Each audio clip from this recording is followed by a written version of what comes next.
not that tough if I just paid a little bit more attention. But I have the link is the occupation optimist. For some reason, I Yes. put the AL in there. I apologize. I got you. I do it The, sometimes the too. link No worries. the link will be correct in the show notes.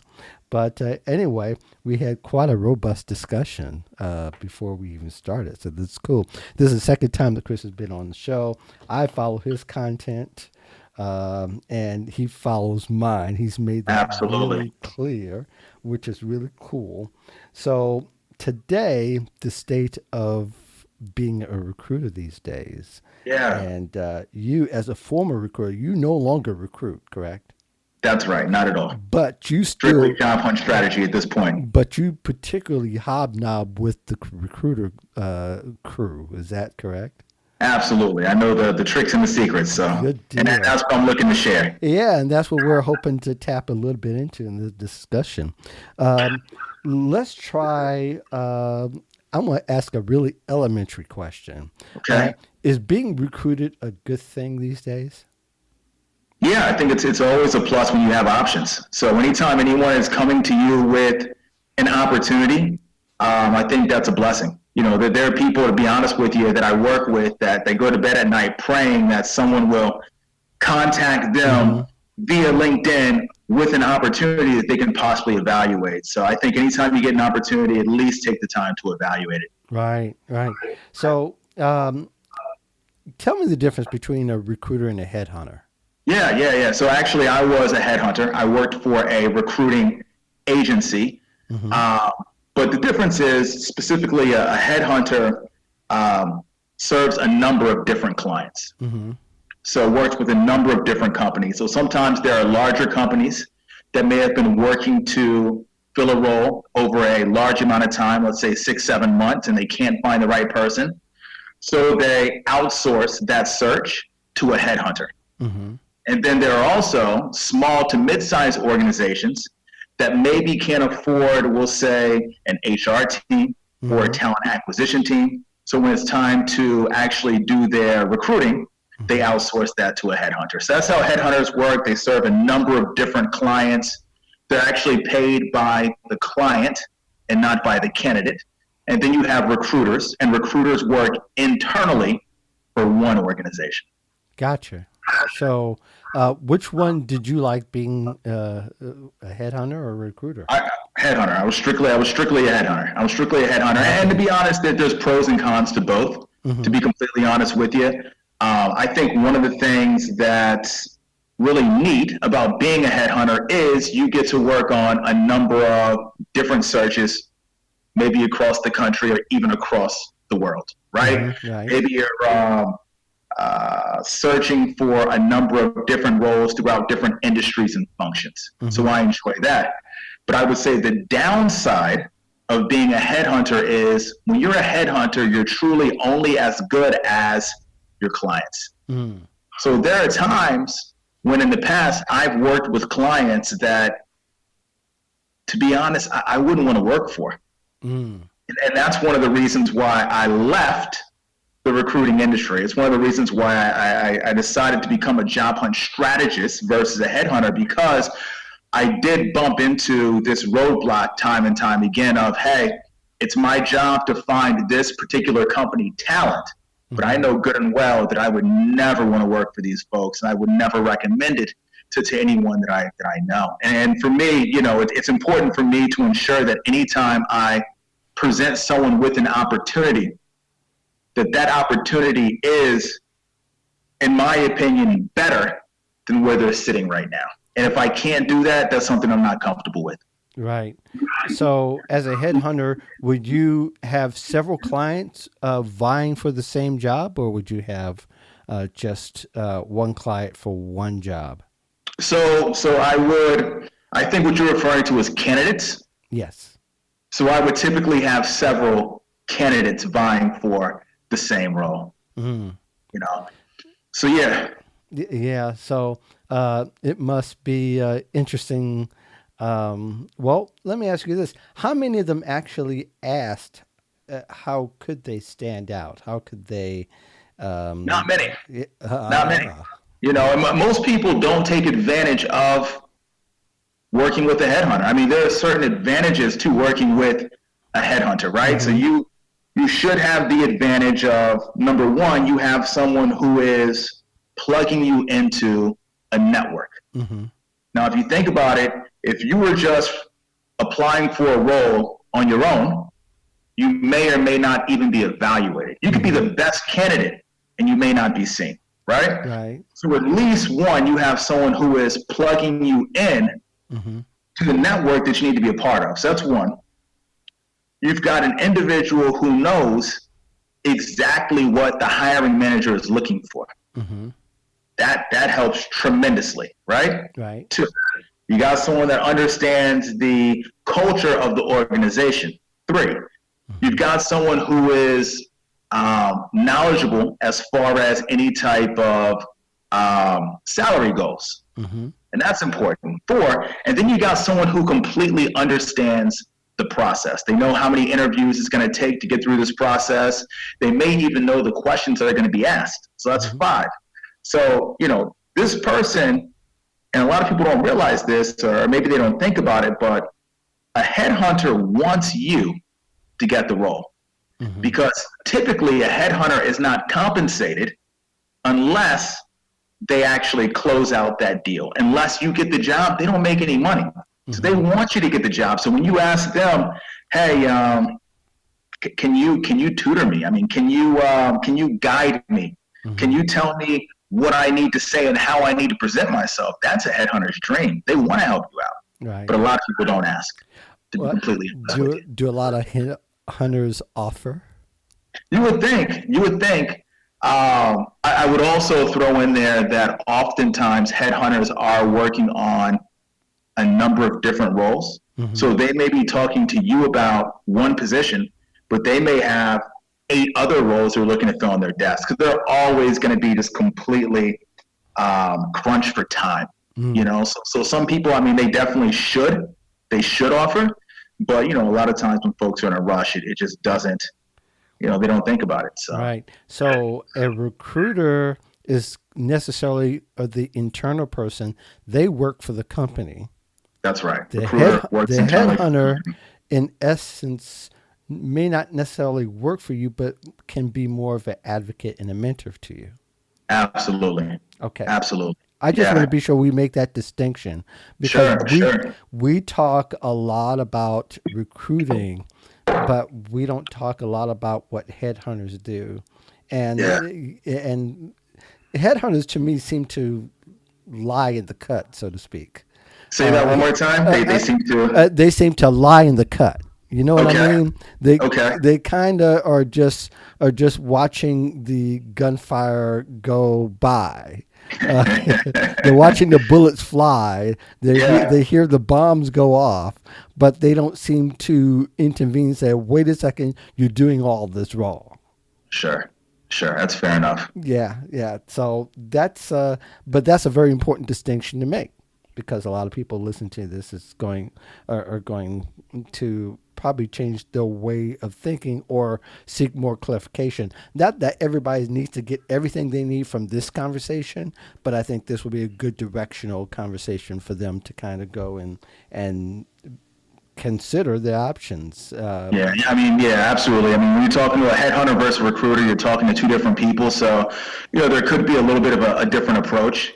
Right. Um, Me, I would be a lot more comfortable being, I'd be comfortable being a lot more open with a headhunter than I Hmm. would an internal recruiter. Oh, without a doubt, Yeah.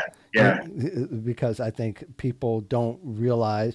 I think people equate them that they do the same thing. It's just a matter of terms, but they Absolutely. but it's a matter of who they work for and Yeah. who they'll Yeah. advocate for, and the recruiter likely. Is going to be that guy is going to be listening to the other company that hired them to do what they want. So, uh, in view of that, to our little robust discussion before we got started, Yeah. uh, Yeah. Yeah. Christopher had asked me, you know, of a statement that I made in a post regarding having a blog and using LinkedIn. Of course, I'm going to say you need both. But in your view as a recruiter, or a headhunter, um, you likely are going to recommend people with a LinkedIn first, more so than a blog. Is that a good assumption?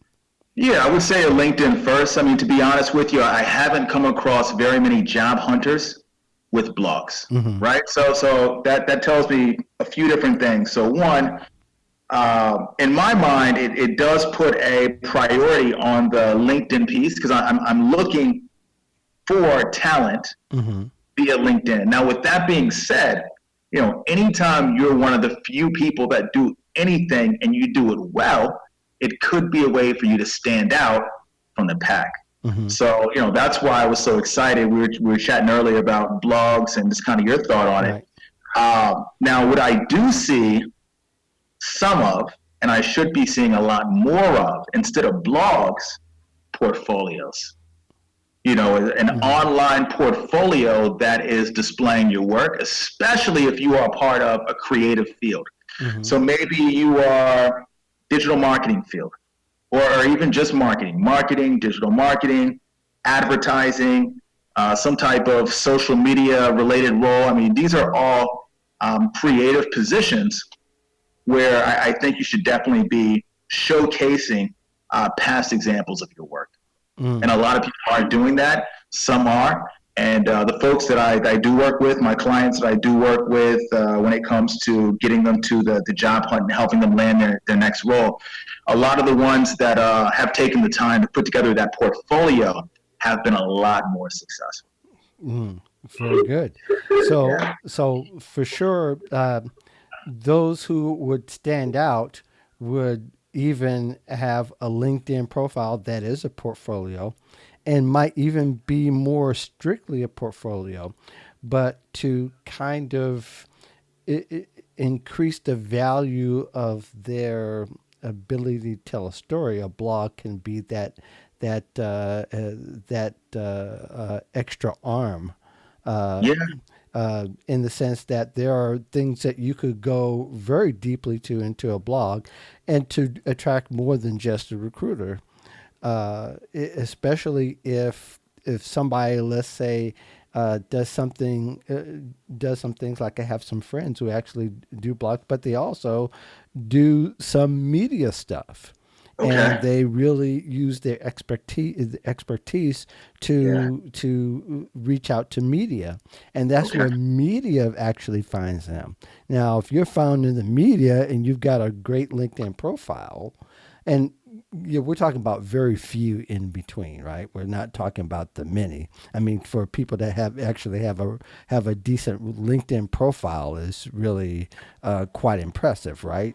But for Sure. them to have some other things that involve, like social media, uh, social media stuff, they're going to really stand out and be viewed even more differently than the other candidates that are in their field. Yeah, I mean, I think just to kind of simplify the whole conversation, I think um, a blog is a great way for you to brand yourself as an industry expert. Hmm. You know what I mean? I Right. think what's really cool about the blog is, like you were just saying, the blog and LinkedIn can really go hand in hand. Hmm. So you can cut the articles from the blog, or take the articles from the blog. You can republish some of the articles on LinkedIn. Hmm. You can take excerpts from the blog and use them as LinkedIn posts. But Hmm. really, the fight is to establish yourself and to brand yourself as an industry expert. Hmm. Yeah. So for someone being recruited, or in a recruiter's mind, the more I know the candidate, or the more you would know the candidate, the more interested you would be coming to bring somebody in live for an interview. Yeah, that definitely helps. I mean, I think when it comes to, and I'm speaking from the mindset or the viewpoint of a headhunter. Right. So a headhunter is being compensated typically anywhere from 20 to 30% of Mm-hmm. a candidate's first year. annual salary or a combined salary in order to help this company or this client find a needle in a haystack. Mm-hmm. So, if you're let's say you're up for a role as a marketing manager, and let's say that role is going to pay you $100,000. Mm-hmm. For a company, we'll say Johnson and Johnson, to write a $20,000 check to the recruiting agency in which I work for, Mm-hmm. I need to find them someone that they can't find on their own. Mm-hmm. So all the stuff that you're talking about when you're talking about these great LinkedIn profiles, you're talking about these blogs, you're talking about portfolios, you're talking about branding yourself as an expert, that's the needle in a haystack. That's the person that's doing the things that everyone else isn't doing. That the person that's going above and beyond, that's choosing to go above and beyond. Mm-hmm. So that's the person that I'm looking to present to my client. We'll say Johnson and Johnson as, okay, this is the guy that you need on your team. This is the guy you're not going to be able to find on your own, just kind of flipping through resumes. Mm. So in 2019, somebody who has both and has invested the time in making both quality is still a needle in a haystack. Despite that, we've been giving this advice for about 10 years now. Absolutely, yeah. I just find that so fascinating that even small businesses, solopreneurs like you and I, to see how many of them will even say, well, yeah, I can help with your LinkedIn profile, but you don't have a photo on your LinkedIn profile yourself. You're right. So it's like, how can you teach somebody to stand out if you don't stand out, right? You got a good point. Sure. So, just to kind of give a wrap up here, the 2 or 3 things, again, that stand out to you as a headhunter, and of course, use that experience yourself to stand out in your business, is one that that they're expert or perceived to be an expert because of the time and the quality of information they provide online, showing their expertise. That they actually have something that people can look at and to stand out. And again, we're not just talking about just filling in some blanks. That there's a portfolio is the better word. And absolutely. And thirdly, for the fact that you're asking those kind of questions to a headhunter will also help you in, at least in the headhunter's mind, this guy really gets it. Yeah. Absolutely. Good deal. Absolutely. Good deal. Well, Chris, I don't want to take too much of your time, as much as we could probably talk for about 2-3 hours. We could. We should connect. And we should one day. Yeah, we should. We should some phone time. That's right. One of these times when I make it to the ATL. I'm here. Yeah, I know. My son lives in South Carolina. So, okay. My wife and I have talked about visiting her cousin. I have fraternity brothers and friends who live in ATL, so we will definitely have to have. Sounds great. One of those places you show on Instagram. Yeah. Again, for the people in the back, how can people get a hold of you if they want to know more about you? So Occupation Optimist, it's the name of the company, occupationoptimist.com, as well as my LinkedIn page under Christopher Taylor. So good deal. That'll work. Thank you, sir, for offering some great information here, and you clarified a bunch of stuff for us. Perfect.